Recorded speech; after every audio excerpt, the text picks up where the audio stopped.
So in one of my videos, I think the first one, I got asked about a CCT, the cam chain tensioner. And yes, I did replace mine because yes, I did have the noise. It's gone now.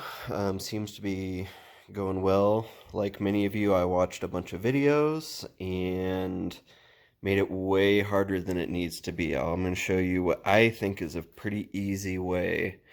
And I'm going to skip a bunch of like the fairing removal because you can see my first video if you want to see all that.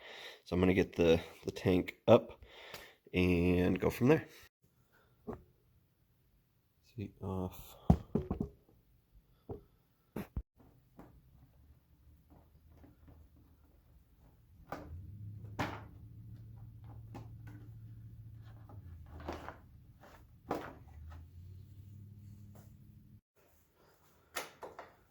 Try to do this with taking as few parts off as possible. This reminds me, I 3D printed a plug that it stayed through a pretty good ride. Some high revs, which I think is what kicked him out before.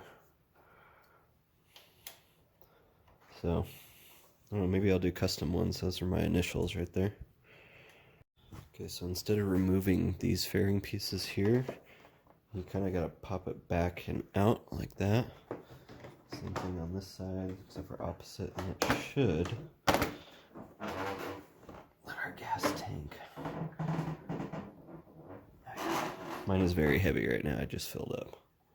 So now that I've done this a couple times, before we lift the gas tank, go ahead and take your rear brake reservoir off and get your socket extensions out because you are going to need every extension that you have, okay? So might as well take care of this now, and you got to remove this anyway. So go ahead and take this off. Put that nut back on. Just kind of tuck that out of the way. Okay, then I just so happen to have this little piece of wood, just a 4x4, just a thin section of it. And I think we can angle this in here. Put it just about there. Let's see if it'll stay. So what ended up working was you could shove it, that piece of wood, forward enough to kind of rest it on the rear part of the shock.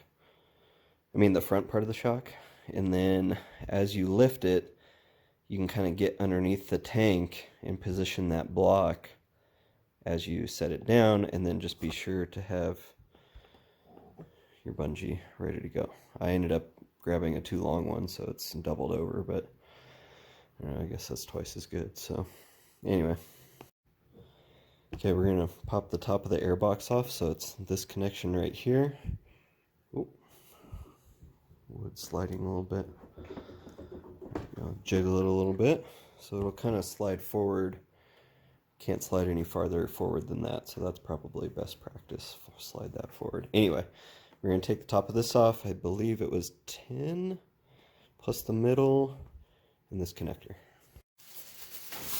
Okay, I have the K&N filter soaking. I'll clean these out, and I actually got some plastic protector stuff I'm going to apply. And found out I had the air filter in upside down, so that's not great, but you know, you live and you learn, I guess. I don't know how bad it was, but the bike seemed to run okay. I think I'll do a premature oil change because of that. And we're going to take the throttle body tube thingamabobbers off. That's 1, 2, 3, 4, 5, 6 bolts, screws, whatever. Okay, so with those removed, this whole thing pivots up, and I think that that's enough to get in there. Now I think we got to take this whole thing off. So the best way to do that is to go ahead and remove these by doing the screws in the front, or screw in the front. I'm going to see if I can just bend it like this, and get it out of there, both sides. Okay, so I got both sides without taking these off. Getting them on, probably have to take these off, but you want to undo this hose right here. And yeah, there's a connection on the other side. We should probably undo this hose right there.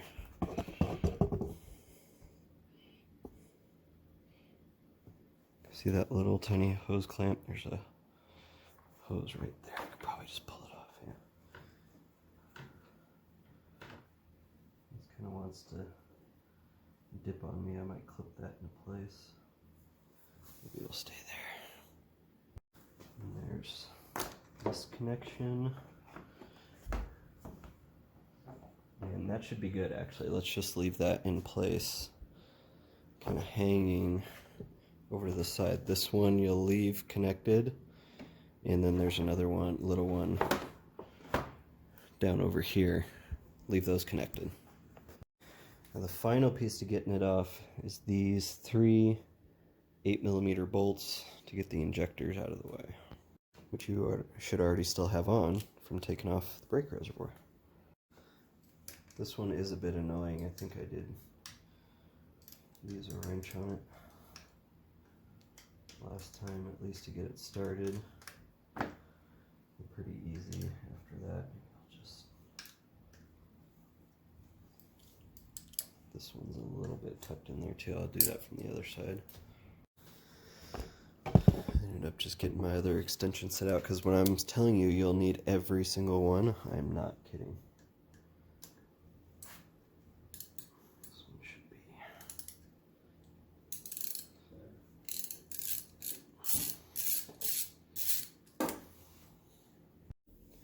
Spray.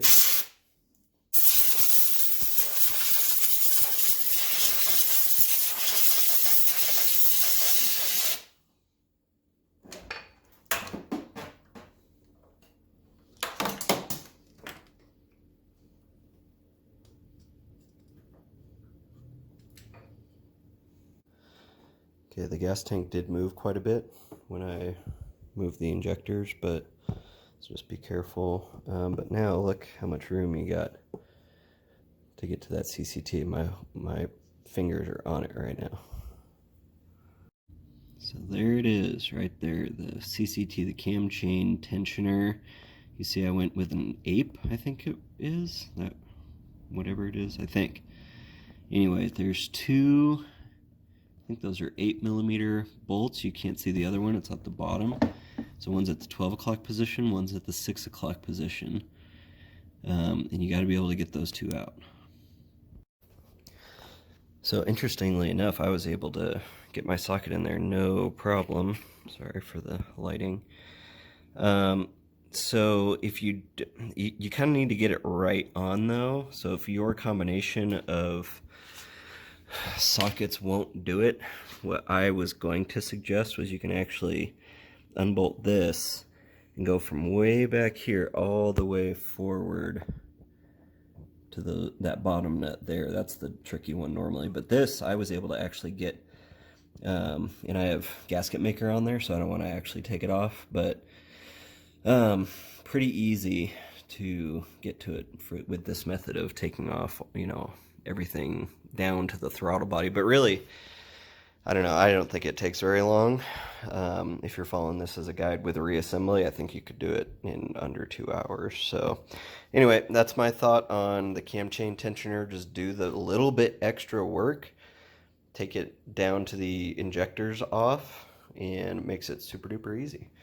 And yes, I was too tight when I first set it, and my bike actually died and wouldn't start, so I came back. I had actually red Loctited it into place, dummy me, but so don't do that till you're really ready. Anyway, came back, loosened it, rode again perfectly fine. So, you know, I'll go ahead and make those silly mistakes on this $2,000 bike rather than a $12,000 bike. So anyway, thanks for watching. I'm going to put this back together and see you next time.